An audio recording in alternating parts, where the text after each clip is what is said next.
प्रेरणास्पद कथा YouTube channel पर मैं धनंजय जैन आप सभी का हार्दिक स्वागत करता हूं। दोस्तों, एक जज साहब अपनी 65 साल की मां को वृद्धाश्रम में लेकर आए। वृद्धाश्रम में रजिस्ट्रेशन होने के बाद उन्होंने वहां के चौकीदार से दोस्ती कर ली और चौकीदार को कुछ पैसे दिए, यही सोचकर कि मेरी माँ को किसी भी प्रकार का अभाव न आने पाए, उसकी सुख सुविधा के अंदर कोई कमी न रह जाए। चौकीदार ने वार्तालाप के दौरान जान लिया कि ये तो शहर के जज हैं। उन्होंने कहा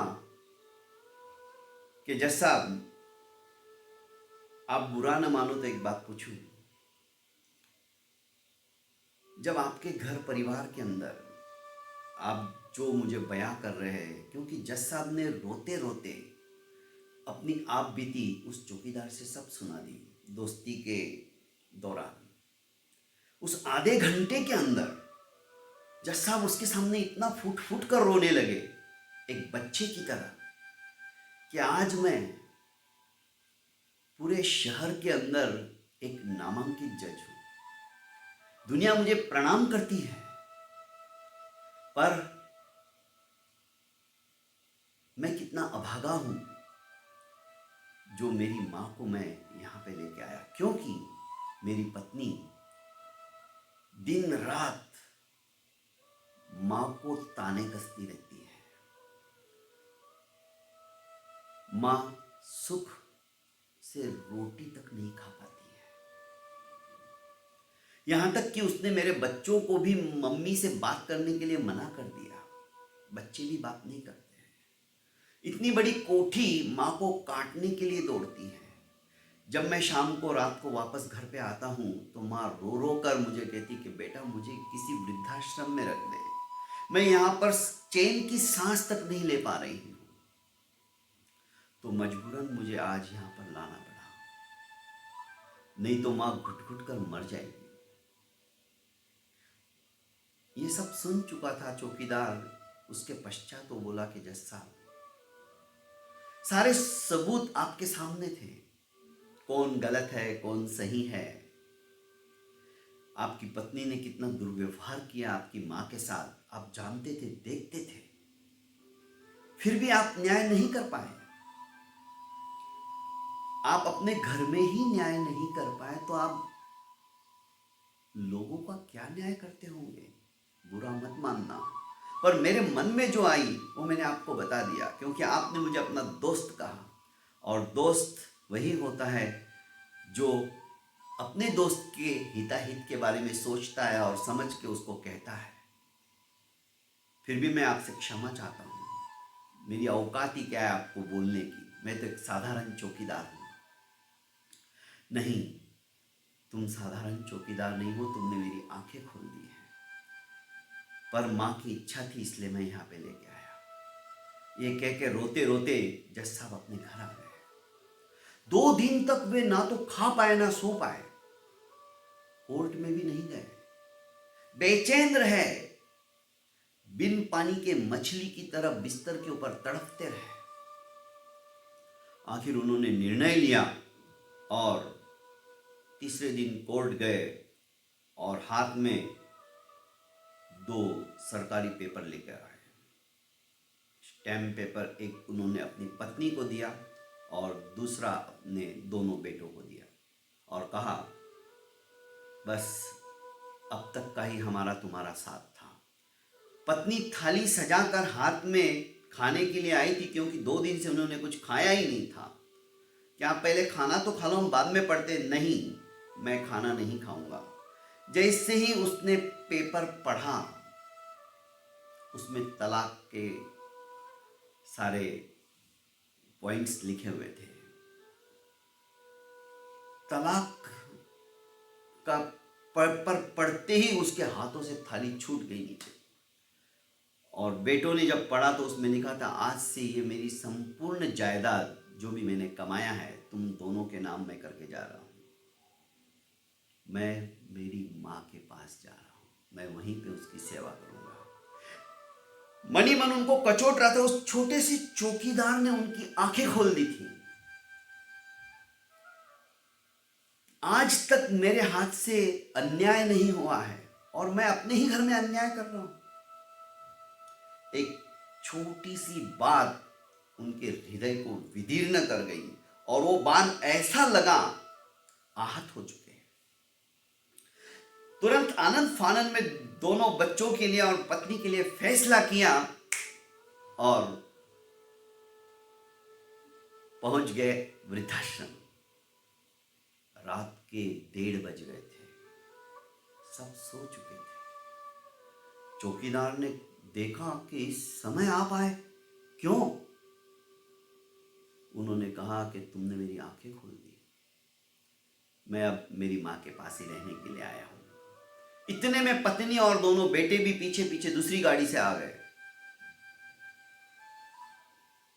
सारा वृद्धाश्रम प्रशासन जग गया, लाइटें सब लग गई। मां सो रही थी, प्रगाढ़ निद्रा में सो रही थी, शायद दिन भर नहीं सो पाई और कई दिनों से नहीं सो पाई थी। अपने सीने पे पूरी फैमिली की फोटो को लेकर रोते रोते ही सो गई। उसके आंसू जो सूख चुके थे स्पष्ट दिख रहे थे।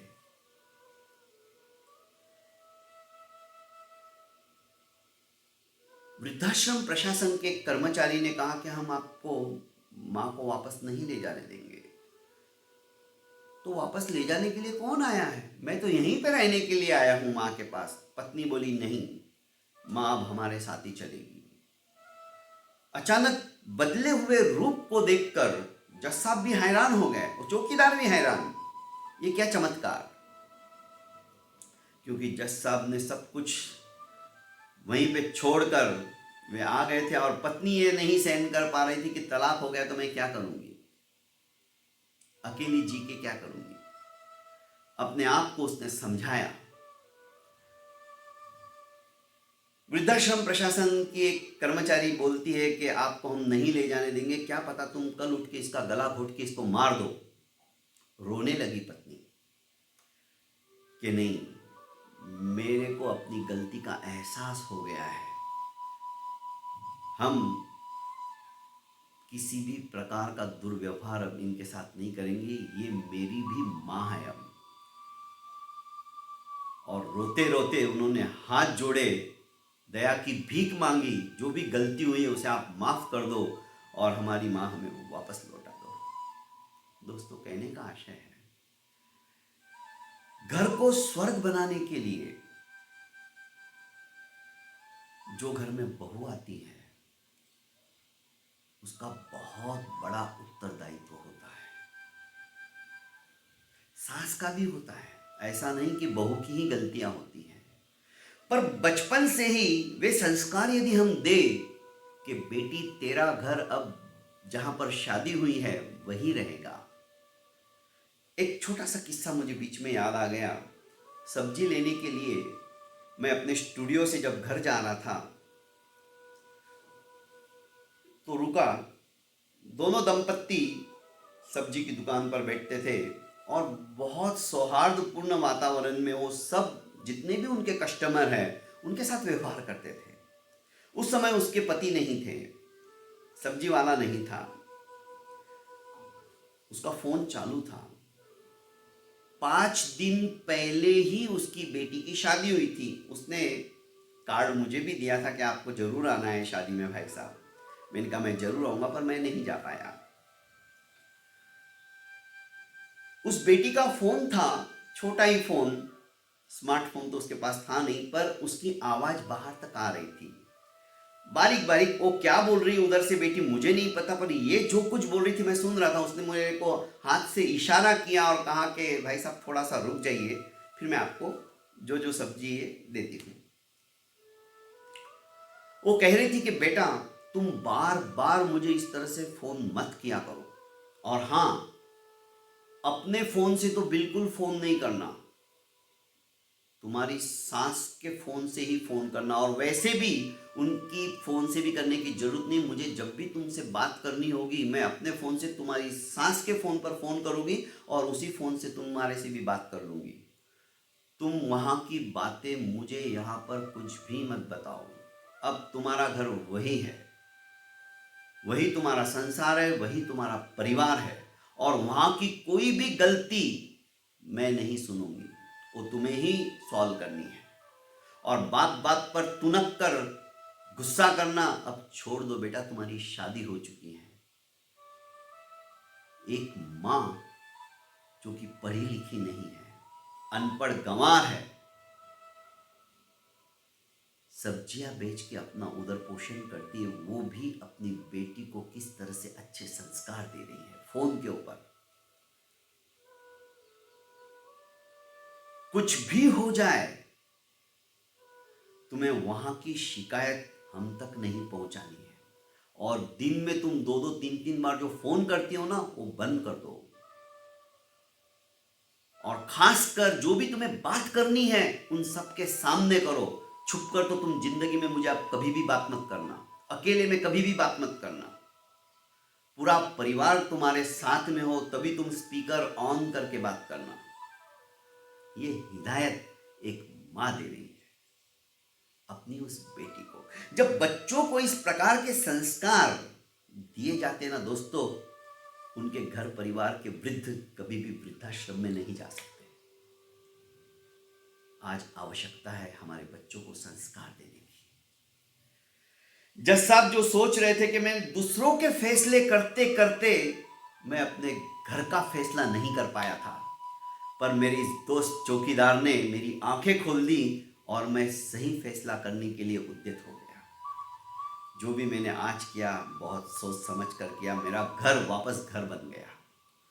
हंसी खुशी अपनी माँ को लेकर जज साहब अपनी पत्नी और दोनों बच्चों के साथ अपने घर पहुंचते, पर उस दिन के बाद जज साहब का घर साक्षात स्वर्ग बन गया। दोस्तों, हम भी अपने इस घर को स्वर्ग बनाना चाहते हैं, तो प्रेरणास्पद कथाएं जो मेरा YouTube चैनल है उसको आप लाइक कीजिए, सब्सक्राइब कीजिए और ज़्यादा से ज़्यादा शेयर कीजिए। क्या पता कौन सी छोटी सी कहानी किसके जीवन में परिवर्तन ला दे और उसका पुण्य फल आपको प्राप्त हो।